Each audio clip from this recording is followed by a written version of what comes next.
ನನ್ನ ಉಭಯಗಾರ ಹಾಡಿ ಕುಡಿದಿರಬೇಕಾದ ನೀನು ನಿನ್ನ ಗಂಡ ಮಾವನಿಗೆ ಏಕೆ ಕೊರಗೆ ಸಾಯುತ್ತೆ? ಶಶಿಕಾಂತ, ಏನು ಅಂತ ಮಾತನಾಡ್ತಾ ಇದೀಯ?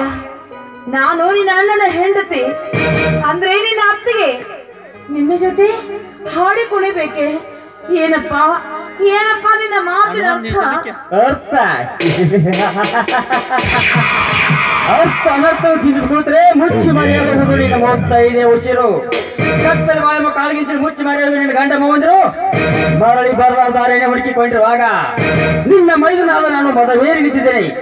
ನನ್ನೊಂದಿಗೆ ಕೈ ಹಿಡಿಯಲು. ಶಶಿಕಾಂತ, ಮುಚ್ಚ ಬಾಯನ.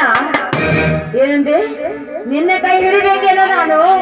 ನಿನ್ನ ಅಣ್ಣನ ಹೆಂಡತಿ, ನಿನ್ನ ಅತ್ತಿಗೆ, ತಾಯಿಯ ಸ್ಥಾನದಲ್ಲಿರೋ ನಾನು ನಿನ್ನ ಕೈ ಹಿಡಿಬೇಕೇನು? ಜಗಜ್ಜಟ್ಟಿ ಶಂಕರನ ಕೈ ಹಿಡಿದ ನಾನು ಗಿರಿಜೆ ಕಣೋ, ಗಿರಿಜೆ.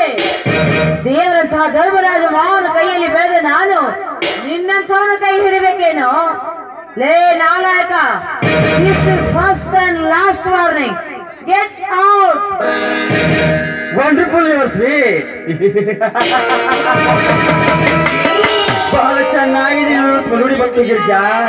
ಚಿಪ್ಪೆಯಲ್ಲಿ ಬೆಳೆದವನು ಯಾವನೊಬ್ಬ ಬೆಪ್ಪ, ನಮ್ಮ ಮಲಗುಡಿ ಬೆಳೆದವನು ನಿನ್ನ ಗಂಡ. ಹೆಚ್ಚೆ ಅಲ್ಲಲ್ಲ, ಅವನ ಮರಿತು ನನ್ನೊಂದಿಗೆ ಬೆರೆತುಕುವ. ಬಾಯ ರಾಕ್ಷಸ, ಏನಂದೆ? ನನ್ನ ಗಂಡನ ಭಿಕ್ಷುಕ ಅಂತೀನೋ? ಹೌದು ಕಣೋ, ಅವ್ರು ಭಿಕ್ಷುಕನೇ ಆಗಿರ್ಬಹುದು, ಬೀದಿಯಿಂದ ಭಿಕಾರಿನೇ ಆಗಿರ್ಬಹುದು, ದಿಕ್ಕಿಲ್ಲದ ಅನಾಥರೇ ಆಗಿರ್ಬಹುದು. ಏನೇ ಆದ್ರೂ ಅವ್ರು ನನ್ನ ಕೊಳ್ಳಿಗೆ ತಾಳಿ ಕಟ್ಟಿದ ಗಂಡ ಕಣೋ. ಅಂತಹ ದೇವರಂತ ಗಂಡನ ಬಿಟ್ಟು ನಿನ್ನ ಜೊತೆ ಹಾಡಿ ಕುಣಿಬಾ ಅಂತೀಯಲ್ಲ, ನೀನು ಗಂಡಸೇನೋ? ಗಂಡಸಲ್ಲ, ನೀನು ಬರಲ ಸತ್ತ ಷಂಡ. ಗಂಡ ಬೇರುಡಲಾಗಿ ಈ ಪ್ರಪಂಚವನ್ನೇ ಪ್ರಳಯ ಮಾಡಬಲ್ಲ ಶಾಲೆಗೆ ಷಂಡ ಹೆಣ್ಣೆ. 10 ವರ್ಷದಿಂದ ಕೈ ಹಿಡಿಬೇಕೆಂದ್ರೆ ಇವಳ ಸಂಗಾತಿ ಆಗುವ. ಅಯ್ಯೋ ಪಾಪಿ, ನಾನಿನ ಸಂಗಾತಿ ಆಗ್ಬೇಕೇನೋ? ನಾನಿನ ಅತ್ತಿಗೆ ಅಲ್ಲವೇನೋ? ನಿನ್ನ ಹೆತ್ತ ತಾಯಿಯ ಸ್ಥಾನದಲ್ಲಿ ನಿಂತ ನಾನು ನಿನಗೆ ಸಂಗಾತಿ ಆಗ್ಬೇಕೆ? ಅಣ್ಣನ ಹೆಂಡತಿಯಾಗಿ ಬಂದ ನಾನು ಇದೇ ಕೈಯಿಂದ ತುತ್ತು ಮಾಡಿ ಉಣ್ತಿದ್ನಲ್ಲಪ್ಪ.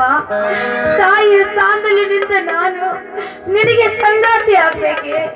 ನಿನ್ನ ಹೆತ್ತ ತಾಯಿ ತೀರಿ ಹೋದಾಗ ತಾಯಿಲ್ಲದ ಮಕ್ಕಳು ಅಂತ